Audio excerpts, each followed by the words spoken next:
Hey everyone, PKipTCG here. Today we're going to look at my custom Darkrai VSTAR deck, which has some interesting techs and some pretty cool tactics in order to be able to get set up real quick, get all your energies in play. So let's check it out. So first up, we have our main attacker, which is Darkrai VSTAR. One of my Darkrai's is a proxy, as I'm still waiting on another VSTAR. But Darkrai VSTAR has the first attack, Dark Pulse, for 30 plus damage.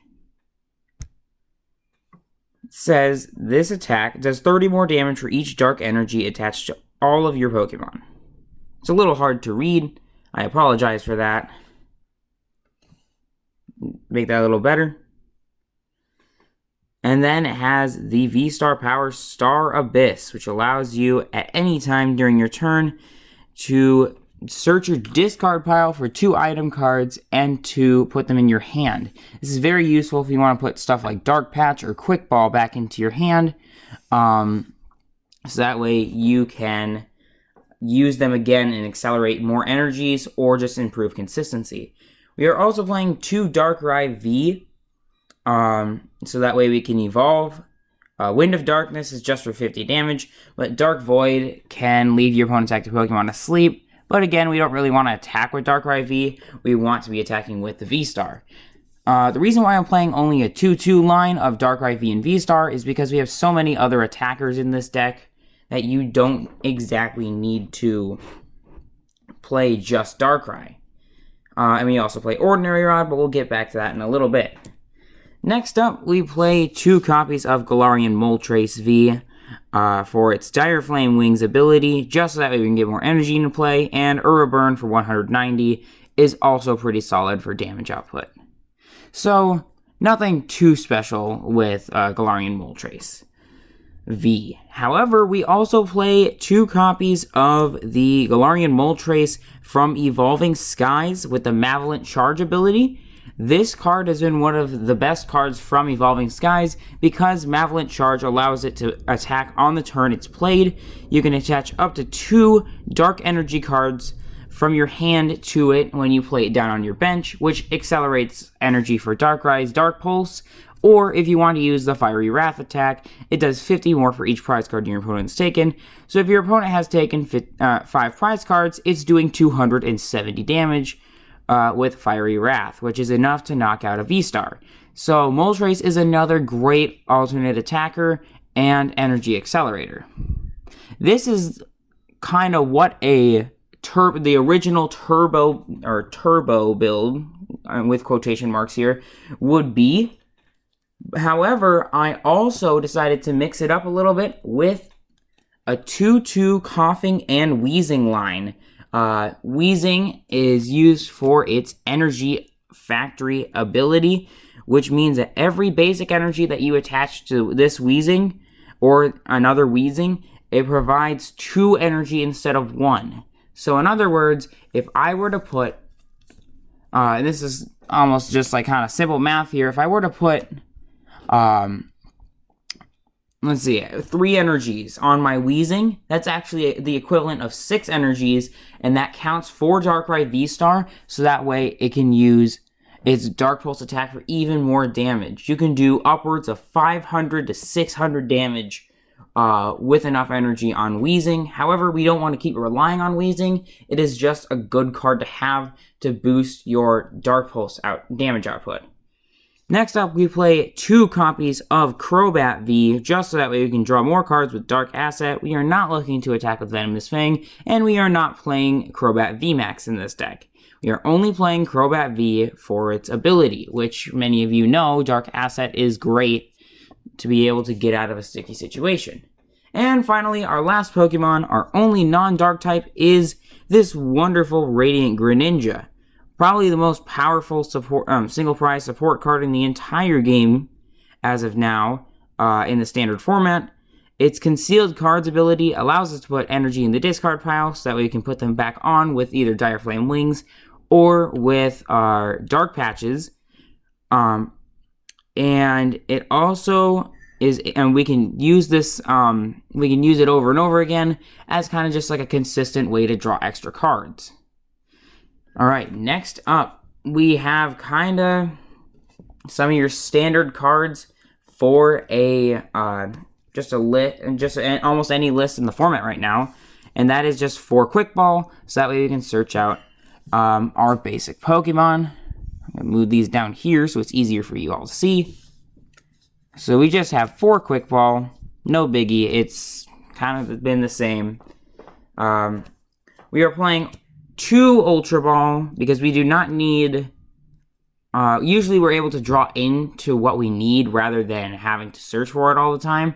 But 2 Ultra Ball will allow us to also discard our Dark Energies for Dark Patch, or again, for the 2 reasons I said before. And it can also grab us any Pokemon, and that's very useful. Then, here is one of the most, if not the most important trainer card in the entire deck. We have Dark Patch, which was incredibly popular when it first came out, and it's back. Dark Patch allows you to attach a basic Dark Energy card from your discard pile to one of your benched Pokemon, or bench Dark Pokemon, so that way we can accelerate our damage output, and we can ramp it up real fast if we use stuff like concealed cards, or if we use Quick Balls or Ultra Balls. And we can really power up a knockout on the second turn of the game with Dark Pulse, and by using Dark Patch and Weezing and Moltres and the other Moltres, and it kind of like, once you get going, it is just kind of like a snowball of starting to get going. But if you get a good start, you are basically set up for the rest of the game. It's really hard for your opponent to come back once you have so many energy in play, and once you set up your Darkrai's. Next up, we have 2 copies of Pokegear 3.0. Since this list is a little bit less of a try and draw through all my cards sorts of deck, and more of a I need to get my energies into play sorts of deck, Pokegear can allow us to get one of our 3 supporter cards, or 3 kinds of supporter cards for, I believe, 9 in total, and we'll get to that in a little bit, but it just helps us get out of situations if we get stuck. Next, we play 2 copies of Switch, just so that way, if we get stuck with like a Weezing in the active spot, or something with a bigger retreat cost, we are not going to have to stay there. Then we also play 2 copies of Energy Switch, so that way. Now, Energy Switch is actually a really unique card. I was at my local card shop the other day, and a lot of people were starting to ask why I played Energy Switch. So I explained to them that Energy Switch is perfect for if you use Dark Patch and you don't have enough energy for your active Pokemon, you can Energy Switch it onto that Pokemon. If you need to attack with a Pokemon, but you don't have enough energy, you just Energy Switch from a Pokemon who doesn't need it onto the Pokemon who does. Or, what you can do is you can use Galarian Moltres V's Dire Flame Wings and energy on, and then you can Energy Switch it onto your Weezing, and it counts as 2 energy instead. So Energy Switch is very consistent and allows you to open up options with how you play your energy. Next up, we have our tool cards. We have 2 copies of Big Charm, just so that way we cannot get one-hit KO'd here by other V-Stars or by V-Maxes. Darkrai only has 270 HP, so allowing it to have 300 HP is very useful and has saved me a whole bunch of times against V-Max decks. So, we got our Big Charm there. We also play, if you saw a kind of split second earlier, we have 2 copies of Air Balloon. Air Balloon is just so that way we can retreat for 2 less energy.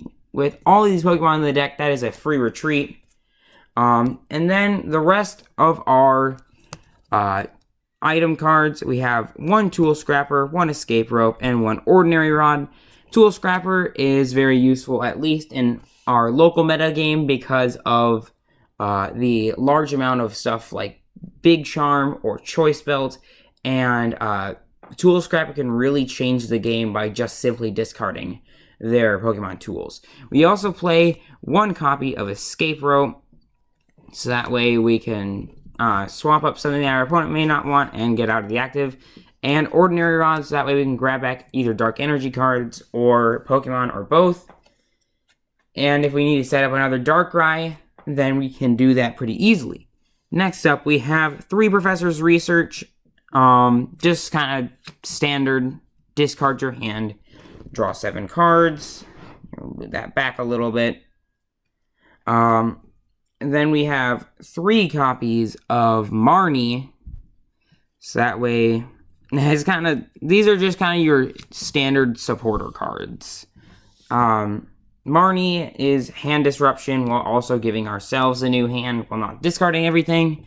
And then 3 copies of Boss's Orders, so that way we can get the Pokemon we want at any time. And then finally, we have 2 copies of our Stadium Training Court, so that way we can start using Radiant Greninja, and we can start using a Training Court energy loop, or if we just need another one in the back of our hand. And then we play 12 Dark Energies to finish off here. This is the lifeblood of the deck. This allows us to be able to attack with Dark Pulse and get our energy when we need to. With all of these cards in here, they all have great significance for the deck. We don't need to play Choice Spell because that is just the equivalent of an energy, and we could just attach an energy with one of our 1, 2, 3, 4, 5, 6, with over 6 different ways to get energies into play. Yeah, you don't need to play Choice Spell. So yeah, that will do it for my Darkrai VSTAR deck. I hope you guys enjoyed. If you did enjoy, liking the video is great. I really appreciate you guys. We are continuing to soar. We gained almost 10 subscribers in a matter of 2 weeks. After my Flying Pikachu video, I really appreciate you all for that. It means everything to me. If you guys want to follow my Twitter at PikamonOfficial, I post random stuff on there, but also some pretty important stuff about new deck ideas. And if you want to leave a comment about some criticism that you might have, I know there might be a little bit of criticism, but I'm open to it and I'm ready to respond.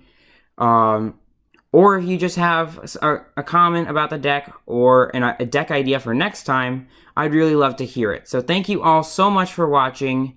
God bless and have fun.